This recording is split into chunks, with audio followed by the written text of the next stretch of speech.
السلام عليكم ورحمة الله وبركاته.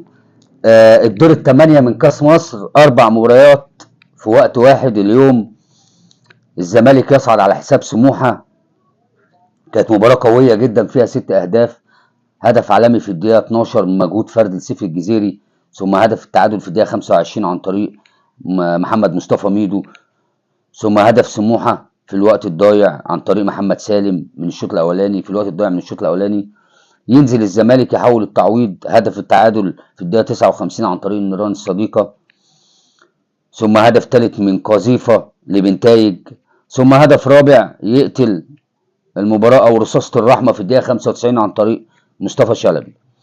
وبكده الزمالك يصعد قبل النهائي ليقابل سيراميكا اللي فاز على الجونة، هدف عن طريق بالحج في الدقيقة 26، ثم هدف تاني عن طريق بالحج في الدقيقة 33. الجونة يحاول يرجع بهدف من ضربة جزاء، ثم هدف ثالث للهاتريك بالحج علشان يصعد سيراميكا لملاقاة الزمالك في قبل النهائي.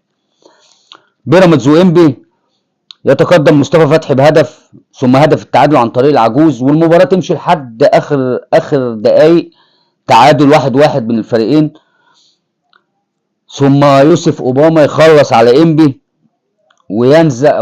وينزع بطاقة التأهل لملاقاة البنك الأهلي اللي قضى على المحلة في الدقيقة 122 عن طريق أسامة فيصل،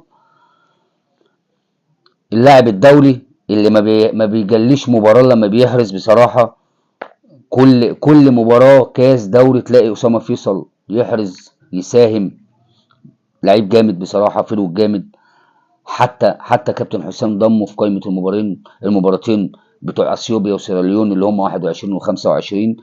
وبكده يبقى قبل النهائي عفوا الزمالك وسيراميكا والبنك الاهلي وبيراميدز، المباراتين جامدين جدا، ونشوف هيعملوا ايه ومين اللي هيصعد للمباراة النهائية.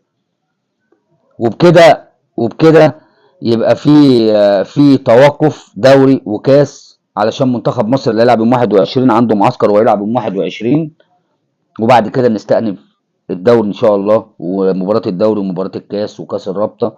واشوف حضراتكم على خير ان شاء الله. السلام عليكم.